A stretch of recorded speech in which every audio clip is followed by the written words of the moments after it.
Hi, I'm Diana William, a third grade teacher at Riverside Elementary. My life felt like a fairy tale until it unraveled into a nightmare. It all started at a fancy charity gala where I was representing my school. That's where I met James William. Tall, charming, and heir to his father's real estate empire, he stood out immediately. "You're different from the usual crowd here," he said, flashing a dazzling smile. "Care to grab coffee sometime?" One coffee date turned into luxurious dinners, weekend getaways, and a whirlwind romance. Having lost my parents in a car accident and recently my grandmother, the woman who raised me, I craved a family of my own. James seemed like the perfect answer. "You're all he talks about," his sister Patricia said during our first meeting, glancing at my modest dress. "We must take you shopping. The Williams have certain standards."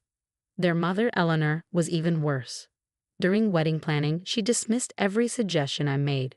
"Darling, that venue is too quaint. We need something worthy of the William name." I tried to rationalize it. "They'll warm up to me eventually," I told my friend Maria after a tearful breakdown in the teacher's lounge. Maria wasn't convinced. "Girl, they're treating you like a project, not a person." My neighbor Donna echoed the sentiment. "Watch yourself, honey. Rich families like that don't welcome outsiders easily." But I married James anyway, hoping love would be enough. After moving into his penthouse, Eleanor became a constant presence. "The William name needs a strong male here," she'd say, her gaze lingering on my flat stomach. "I feel it. You'll give us a boy." When I finally got pregnant, Eleanor took over everything. She'd barge in unannounced with catalogs of baby clothes, all blue, neutral colors. "Nonsense. We know it's a boy." Then I found the bank statements. James had been sending massive amounts of our money to his family. "It's just family obligations," he snapped when I confronted him. "Mother says we need to support the William legacy." "That's our savings, James. Our money is family money, Diana. You need to understand how things work here." At one of Patricia's family dinners, I overheard them whispering in the kitchen. "She's still so common," Patricia said. "Teaching children. A real William wife should be on charity boards, not grading papers." "She'll learn," James replied casually. "We'll mold her." I touched my growing belly, dread settling in. What had I married into? Maria and Dana became my only refuge. "You're stronger than you think," Dana said one late night. "Don't let them dim your light." But the pressure kept mounting. My blood pressure was dangerously high during pregnancy, yet Eleanor's focus never shifted. At every doctor's visit, she grilled the staff. "Doctor, any updates on the baby's gender?" "Mrs. William, we need to prioritize your daughter-in-law's health," my doctor replied firmly. Eleanor waved her off. "The gender is critical for family planning." James was no help. Between work, endless family meetings, and vague excuses, I was often left alone.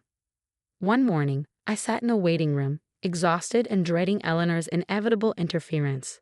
She arrived unannounced, as usual. "I told James I'd handle this appointment. He has important matters to attend to," she said dismissively. "I'd rather have my husband here," I replied, barely concealing my frustration. "Don't be difficult, Diana. The family comes first." The ultrasound technician began the scan. "There's your baby," she said, smiling. "And congratulations. It's a girl." Tears of joy streamed down my face, but Eleanor's expression hardened. The ride home was painfully silent until she called Patricia. "Disappointing news. We'll need to discuss options." That evening, while making tea to calm my nerves, I noticed James's phone on the counter. A message from Patricia popped up. "Mom's right. Diana needs an attitude adjustment. This girl's situation isn't ideal." My hands shook as I scrolled up. James' reply read, "I know. Mom says we either show her the William way or cut our losses." Losses? My breath caught as I instinctively cradled my belly. This wasn't just a bad marriage. It was a trap. I thought work would be my escape. Eleanor ensured that even my work wasn't safe. She started showing up at Riverside Elementary, cornering my colleagues in the break room. "Poor James is so worried." She'd sigh dramatically. "Diana's been so emotionally unstable lately. The pregnancy has taken such a toll on her mental state." Before long, teachers I'd worked with for years began avoiding me. One day, I overheard whispered conversations in the hallway. "Did you hear? Apparently, she's having episodes at home." I heard Eleanor say they're worried about her teaching. "She's not handling the pregnancy well at all." Such a shame. By my 8th month, my blood pressure was dangerously high. My doctor was adamant. Mrs. William, you need complete bed rest. Your readings are alarming. But Eleanor waved the advice off. There's a crucial charity gala this weekend. The William family must be represented. Weakness isn't a William trait. Mother, I protested weakly, the doctor said. I raised 2 children without all this coddling, she snapped. You'll be fine. I tried reaching out to Maria, desperate for support, but Patricia intercepted her attempts to visit. Diana's far too fragile for guests, Patricia would lie. Doctor's orders. But I just saw her leaving for a family function, Maria protested. Family is different, Patricia said smugly. We know how to handle her condition. The night I went into labor, 3 weeks early, I called James 17 times. When he finally arrived, the stench of whiskey and stale casino smoke clung to him. Eleanor and Patricia strutted in behind him, their presence suffocating. We'll handle everything, Eleanor announced to the delivery room staff. The William family has a very specific way of doing things. But my birth plan. I protested weakly. Darling, those plans are for common people, Eleanor said, dismissing me with a wave of her hand. We know what's best.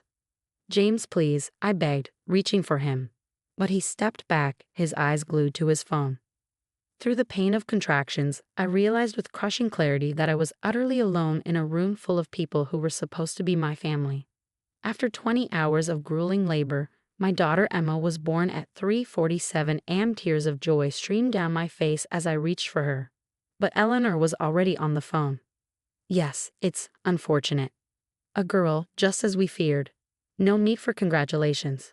James stood at the window, his back to us, while Patricia smirked in a corner, her fingers flying across her phone. #family disappointment, she muttered under her breath. Can I hold my baby? I asked weakly. Better let us clean her up first, a nurse said hesitantly, but Eleanor intercepted. Catherine needs rest. The next day was a waking nightmare. Every time I pressed the call button, the nurses delayed their responses. One even said coldly, "We heard you're having a difficult time adjusting." I just need help with breastfeeding, I pleaded. Perhaps formula would be better, she replied.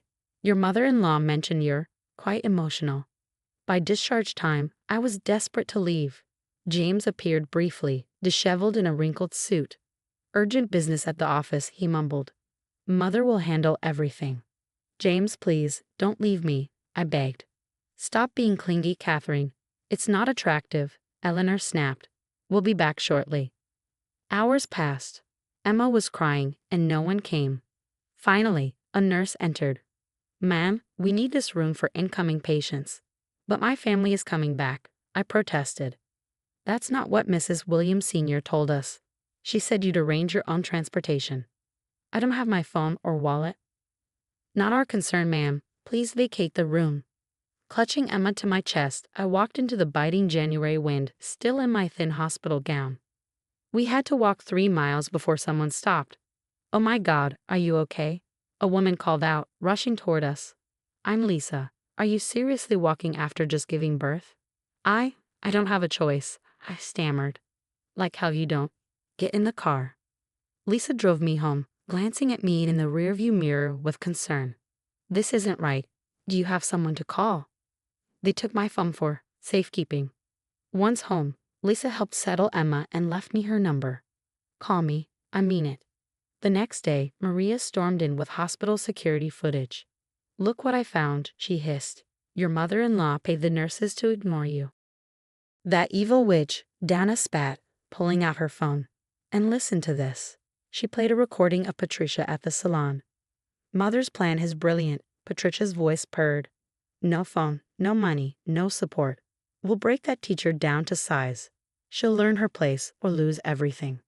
Later that night, while searching James's desk, I found a stack of papers, casino receipts, loans from his parents, hundreds of thousands of dollars gone.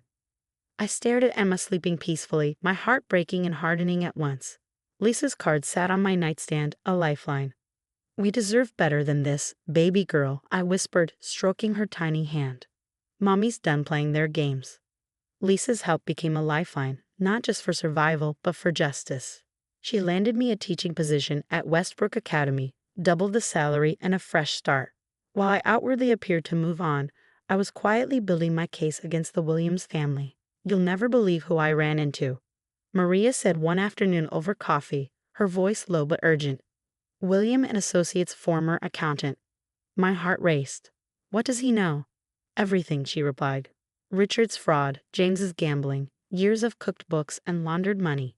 And he kept receipts. If he has proof," Lisa said, her eyes gleaming, "this could end them." As we pieced the puzzle together, the cracks in Patricia's Instagram-perfect life began to show. An anonymous tip, "Thank you, Dama," led her husband to the Continental Hotel's records. 3 different men, Dana revealed with relish. And guess what? One's a business rival of Richard's. "I've got photos and receipts going back 2 years," Maria added. "And the best part? He's on Richard's board of directors." Meanwhile, the hospital footage proved even more damning than I'd expected. Lisa's sister, a legal clerk, helped trace the money trail. "These bribes go way beyond the maternity ward," she explained. "Eleanor's been buying silence for years, medical board members, social workers, even a judge." "How deep does this go?" I asked, stunned. "Deep enough to drown them all." Each piece of evidence was a ticking time bomb. I stored copies in multiple secure locations, waiting for the perfect moment. "We need to move carefully," Lisa warned. "One wrong step and they'll bury everything. Rich families like this are experts at covering their tracks." But then James made the fatal error. Desperation drove him to dip into company funds to cover his casino debts, and the SEC had already started sniffing around. "This could blow everything wide open," Maria's accountant contact confirmed. "They're already looking at offshore accounts." I waited until they were at their weakest. The divorce papers hit James's desk the same day the fraud investigation went public. "We need to discuss custody," his lawyer called, panicked. "Sure," I said coldly, "right after I send these hospital videos to the medical board. Or maybe I'll start with James's drunk driving footage." "What do you think? Gambling receipts, perhaps?" "What do you want?"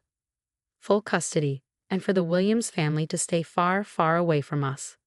The dominoes fell perfectly. Patricia's affairs destroyed crucial business alliances, and her lover on the board turned state's evidence against Richard. James's gambling investigation exposed years of company theft. The Williams mansion, their pride and joy, was auctioned off to cover legal debts. James showed up at my office one day, desperate. "Diana, please. They're investigating everything. I can change. I can help you." I met his eyes without flinching. "The only William I acknowledge is my daughter. There's the door. Leave before I call the FBI with those offshore account numbers." The great William dynasty crumbled under federal investigations. James lost his real estate license. Patricia's scandals left her socially exiled. Richard faced prison time. And Eleanor? She moved into a modest condo, stripped of everything she valued. "Mommy, can we paint my room yellow?" Emma asked one sunny afternoon in our new home. "Of course, baby," I said, smiling. "This house is about joy now, not secrets." The empire they built on lies collapsed under the weight of the truth. I didn't have to throw a single stone. I just waited for their house of cards to fall, holding the evidence that would bury them all. As I look back, one question lingers. Was I too harsh in rejecting Eleanor's tearful apology at their mansion, where she begged to know Emma? Some might say everyone deserves a second chance, especially with their grandchild. Others would argue that toxic people never truly change. They simply adapt their manipulation tactics when they lose power. What would you have done in my position? Would you allow Emma to know her grandmother, now that the Williams family has lost everything? Or was I right to sever ties for good? Share your thoughts below.